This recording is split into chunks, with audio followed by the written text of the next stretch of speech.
features. It's open on the inside, it's shaped like a big donut. So the inside's a big grassy area, and on the other side are offices. It's really fun to go out and visit. That's great.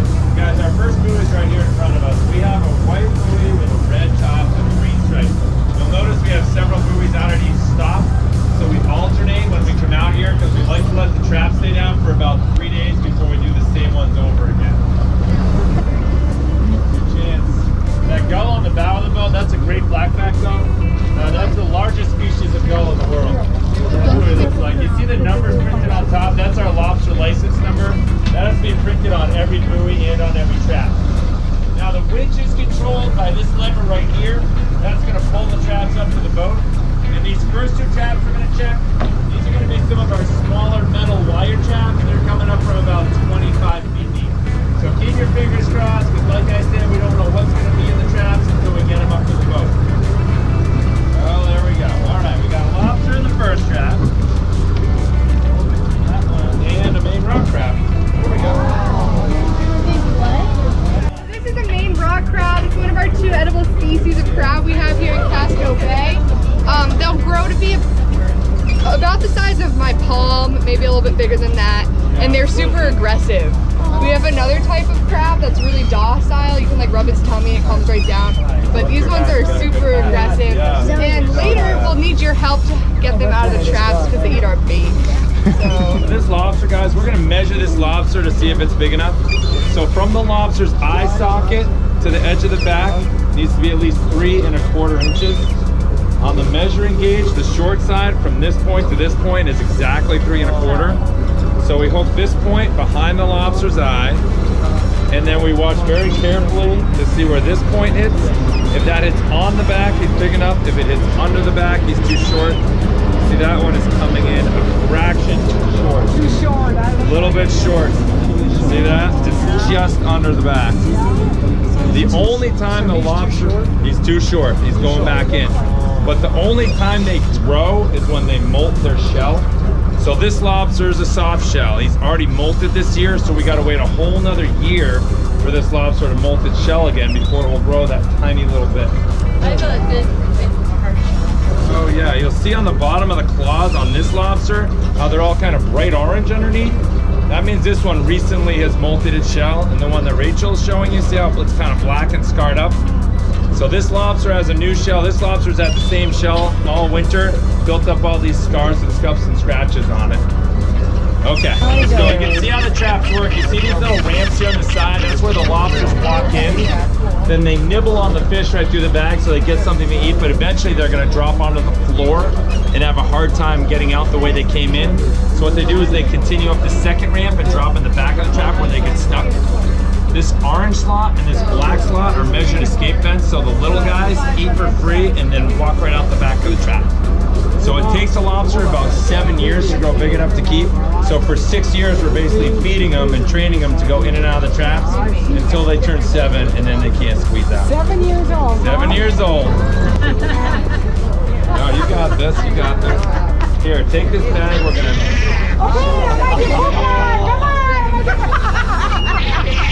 All right, focus, Sandy, focus.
also served as an immunization and quarantine center for people moving to the United States in the early 1900s.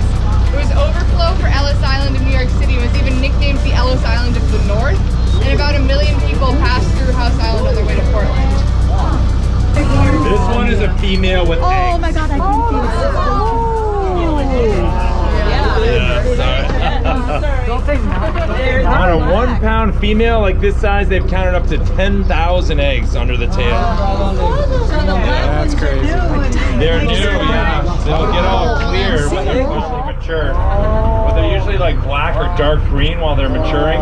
But she'll carry these around for like 6 months while they're... Do they notch the tail that way? They Yeah. Okay, And this female heard that. doesn't have a notch yet. So we're the first lobsterman to catch her with the eggs.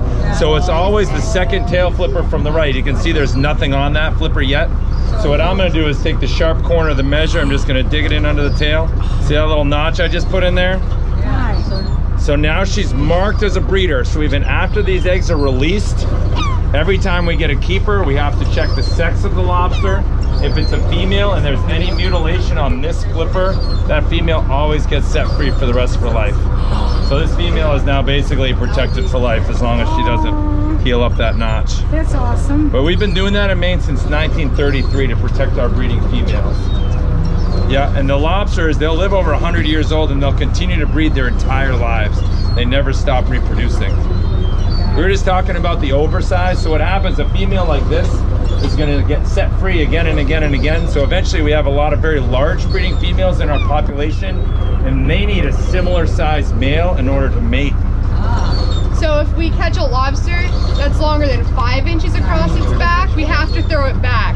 Because if a big female tries to mate with a smaller male, she'll eat him. It won't work. So in Maine, that's how we protect our breeding females. And we do that, but Massachusetts, Canada, Rhode Island, Connecticut, like they don't do that. So they're not protecting their populations as well as we are. But if you go to a restaurant and you order an 8-pound lobster off the menu and they tell you it's from Maine, they're lying. It's not from Maine. On the way to our next trap, we're going to talk about how to tell the difference between a boy and a girl. We talked a lot about the eggs and notching, but it's really important for us to know what we're looking for when we're looking for eggs.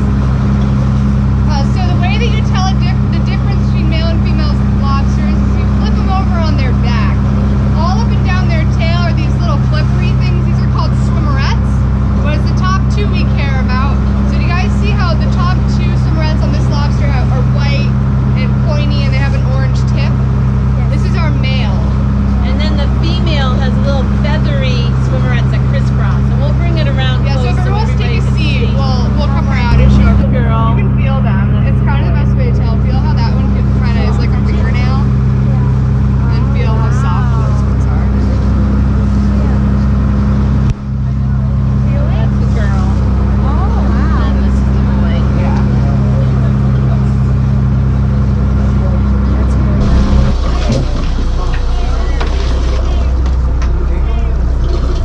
All right, there's one in there that's got potential. Maybe we'll finally get a keeper. Oh, that's gonna be close. It's just seaweed. They love different types of Yeah, those are the kids right there.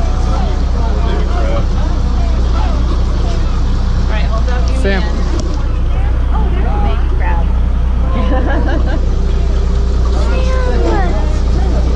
That's so cute. Oh my god, it's so cute. See that, baby? Yeah. What kind of seaweed is this? Is ascophyllum? No, that's codium. Codium? That's codium. Codium. I've seen it, but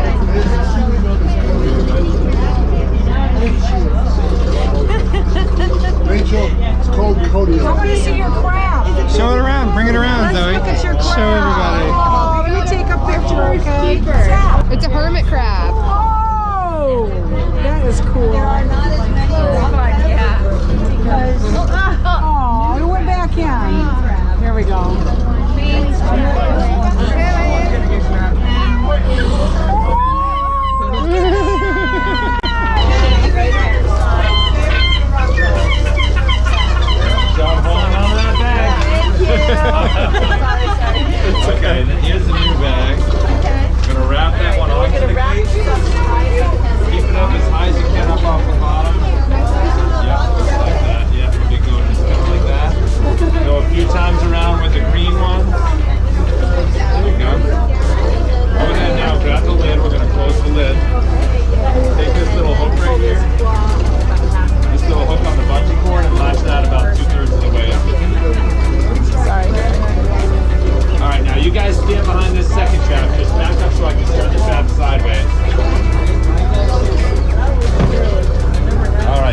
stand behind this one. Just remember two things, guys. Flat hands like a high five. Don't wrap your fingers up too tight.